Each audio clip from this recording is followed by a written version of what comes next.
कार्यकारी न्यायाधीशों की नियुक्ति की जाती है उच्चतम न्यायालय में, जिला न्यायालय में, उच्च न्यायालय में, ए तथा बी दोनों में।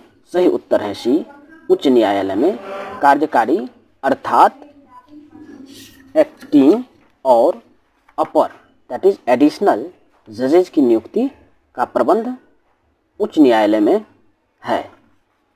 इसके लिए जो संबंधित आर्टिकल है वो है 224, आर्टिकल 224 के अंतर्गत ही इनकी नियुक्ति की जाती है। अगला प्रश्न है, उच्च न्यायालय के सेवानिवृत्त जज को पेंशन कहाँ से दी जाती है?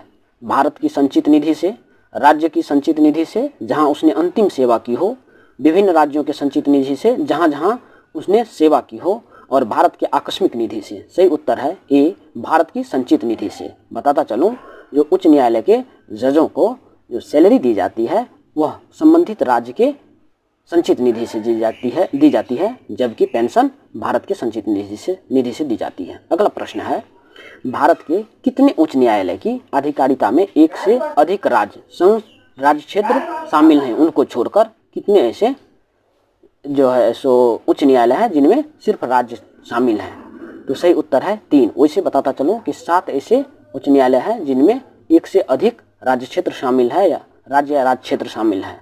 ये जो तीनों हैं यहाँ पर सिर्फ राज्य हैं, वो कौन कौन है? गुवाहाटी उच्च न्यायालय, बम्बई उच्च न्यायालय और पंजाब तथा हरियाणा उच्च न्यायालय। अगला प्रश्न है, निम्नलिखित उच्च न्यायालयों में से किस उच्च न्यायालय की सबसे अधिक बेंच है? कोलकाता उच्च न्यायालय, मध्य प्रदेश उच्च न्यायालय, मुंबई उच्च न्यायालय और गुवाहाटी उच्च न्यायालय। सही उत्तर है सी एवं डी। मुंबई और गुवाहाटी दोनों के 3-3 एक मूल बेंच के अलावे 3-3 अतिरिक्त बेंच है। जैसे मुंबई के लिए 3 अतिरिक्त बेंच जो है, मूल बेंच मुंबई में, मूल पीठ जो है, और 3 अतिरिक्त बेंच नागपुर, पणजी और औरंगाबाद में लगता है। वहीं गुवाहाटी के जो 3 अन्य बेंच हैं, एक मूल पीठ गुवाहाटी के अलावा वो है कोहिमा, आइजोल और ईटानगर।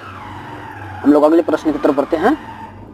इसके अलावा जो अन्य कुछ कोर्ट है उनके अंतर अधिकारिता में भी कुछ और आते हैं, लेकिन वहाँ राज्य क्षेत्र के अलावा संशासित क्षेत्र भी आते हैं। अगला प्रश्न है, निम्न में से कौन सा राज्य के उच्च न्यायालय का मुख्य क्षेत्राधिकार नहीं है? परामर्श संबंधी क्षेत्राधिकार, प्रारंभिक क्षेत्राधिकार, निरीक्षण का क्षेत्राधिकार और अपीलीय क्षेत्राधिकारी अधिकार।